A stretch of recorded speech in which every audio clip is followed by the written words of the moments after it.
malaking bagay na yun. Oo. Meron lang, maisalba lang sa araw-araw ang aking apo. Kahit gamot lang. Hindi ko alam. Grabe. Tulad yan ngayon, hindi nga namin alam saan namin kukunin ang gamot niya. Inaagapan po. Pero kapag hindi po kasi naagapan, pwede pong mas tumala pa or worse, baka po ikamatay pa. Diyos ko, saan namin kukunin ang araw-araw? Sa apo ko, kahit panggamot lang, kahit gamot lang, kahit wag na po pera.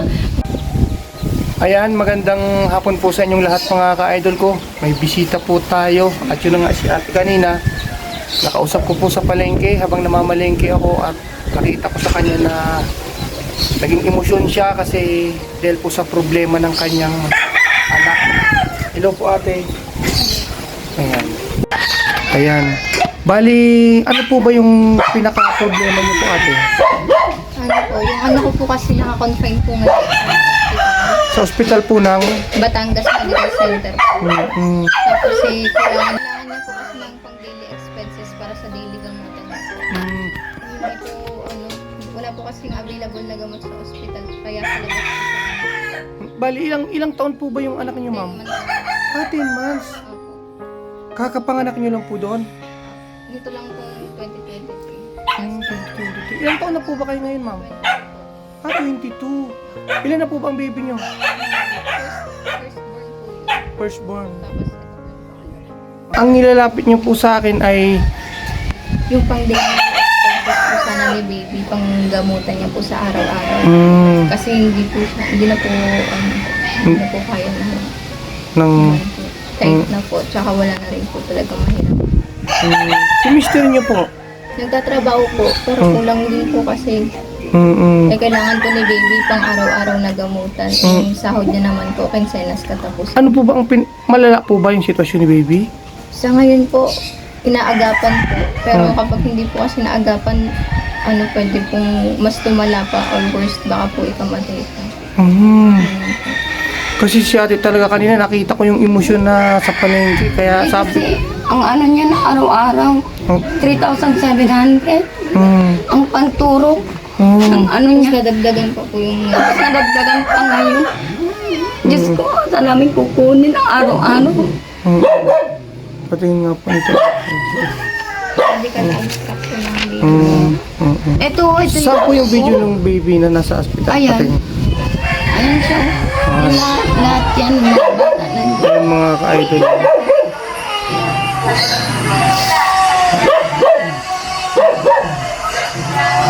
Sa utak kasi, yan ay kailangan maano yung sa utak niya.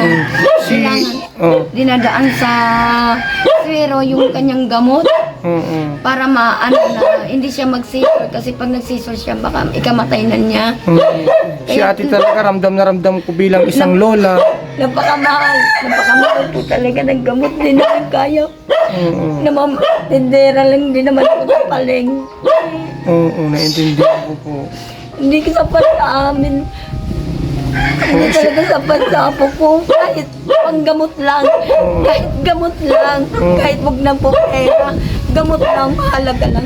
Oo. Mahalaga lang magpaka ng gamot araw-araw ang apo ko.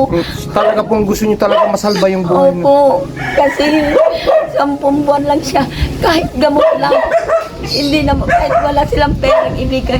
Kahit gamot na lang maibigay nila. Yun lang hinihingi ko ng tulong talaga. Kasi wala rin naman kami. Wala rin naman akong maitulong sa anak ko. Kaya Pahingi nga lang tubig lab. kaya lumalapit ako sa inyo, Leo, talaga. Opo. Kaya kami nananawagan kasi Pwede po kayong manawagan ate sa lahat. Kasi mapapanood po kayo sa buong mundo. kaya nga nananawagan na po ako. Ayan ang apo ko. Ay, Kahit gamot lang po. napakabibo ng apo nila mga ka-idol. Pero before po, okay naman po siya. Yung kinumbulsyon lang po. Nagtuloy-tuloy na po. Nag-convulsion kasi yan. Tumirik ang mata niya. Tinakbo ko siya. Kasi nandito tayo sa Cavite. Tinakbo ko siya. Walang tumanggap kahit sa hospital dito. Tinakbo ko kahit sa mapa-private, mapa-public. Walang tumanggap sa apo ko. Ang tanging tumanggap lang, Batangas lang. Noon siya, nung nitilitis scan siya, inano siya. Na-diagnose? Nandoon. na-diagnose na siya ngayon. Mayroon pala siyang lihim na Oo, karamdaman. nasa ano sa utak niya. Ate, inom po muna Kahit kayo. gamot lang po talaga. Mamakaawa ako. May sanda lang itong anak ko, buntis pa. Ilang months na po yung baby? Mga anak na rin. 8 months. Cesarean din yan. Hindi na namin alam saan kukunin. Sabi ko, hindi ko naman akalain na magkaroon ng ganyan ang apo ko kasi wala naman sa amin eh. Wala sa lahi po niya. Wala. Kaya hindi ko... Ano pong tawag sa kondisyon niya? Benign enlargement of subarachnoid space po. Ito po ang lahat ng ano niya. Oh. Ito po yung unang diagnose sa kanya, complex febrile seizure, saka po pneumonia. Ayan, tapos ito Tapos po yun yung po yung ano. lumabas sa CT scan. Ate, meron po ba kayong GCash na sarili po ninyo para po banggitin niyo po dito mga ka-idol ko sa mga sa mga tao po na gusto pong tumulong kila ate. Pwede pong direct message po sila sa kanilang GCash account. Ate, banggitin niyo po yung GCash niyo po. Gcash po, tsaka po pa Facebook account po. Oo, Facebook account po ninyo at saka GCash. Jemima Campomanes Santos po. Tapos yung Gcash number po, 0906-368-6506. Yun po. So yung gamot po na binibili niyo araw-araw, magkano po ang halaga? 3,700 po. Isa pa lang po yun. Isa lang po yun. Dalawa Isa lang. po sa isang araw. Tapos madadagdagan pa po ng ngayon yung para Isa po lang sa po yun. Yun lang po eh. Isa scissor lang ng bata na para huwag siyang mga ano. Kasi pag nag-scissor siya, diretso na siya, ikamamatay na niya. Eh dalawa ngayon, kailan sa isang araw, 2 beses siya. Yung injectionan. Oh my God. Diyos ko, maawa kayo. Nananawagan talaga ako. Ito po yung pagdadaan ng gamot na ngayon. Kasi Opo. kakalabas lang po ng CT scan niya. Makaawa po ako talaga ako eh. Kahit gamot lang, hinihingi ko po, gamot lang talaga. Humingi ako ng tulong sa inyo. Hindi po kami nagbibiro po. Walang halong pagluloko po yan. Alam ko po na rin kasi ramdam ko po kayo at kami po ay pinagdaanan din namin dun sa unang panganay namin kung gaano kahirap talaga pag yung Kaya anak lang ay siya ngayon, kaya napilitan na po. Humingi talaga ng tulong kasi hindi namin alam saan kukunin ang araw-araw. alam ko po. 2 gamutan sa kanya. Meron pang gamot na ituturo pa ulit sa kanya ngayon. Bago. Hindi po namin alam paano. Mga anak pa uli ang anak ko. Hindi So, ko naman ate, ang aming pong programang Kuelekers, magpapaabot sa inyo ng munting tulong. Pero ito po ay hindi pa rin po sasapat para makabili ng isang gamot. Kahit daw isang gamot lang po ngayon. Wala nga po pamasaya anak ko. Sabi ko, Opo. paano makapunta ng Batangas ngayon? Sino po nagbabantay doon? Yung binan niya. Oh. Kasi bawal naman po, bawal ang anak ko dahil buntis. Oho. Ang anak ko magdamag, nasa labas lang. Hindi nga siya nakakapagpa-check up. Opo. Gawa nga po nang dumating ang dagok sa amin na yan. Opo. Ito is cesarean din. Opo. Hayaan nyo po. Kasi mamaya po picturean ko po yung Gcash nyo, Facebook nyo, ilalagay ko po sa screen. Pero po kami po ay magpapaabot talaga ng munting tulong po. Pero hindi pa rin po talaga ito isasapat sa pambili ng isang gamot. Kahit pa paano, mayroon na po kayong pangdagdag. Oo. Kasi talaga pong ito lang po ang aming makakayanan talaga ate. Matagal po ito yung process. Matagal pa. Yung sa may tinatanong ko. Ate, ayan po, 1,000 pesos lang po yan. Salamat po ng marami. Salamat po sa inyo. Natry na kayo. Mayo. Matagal po. Lumapit din po kami.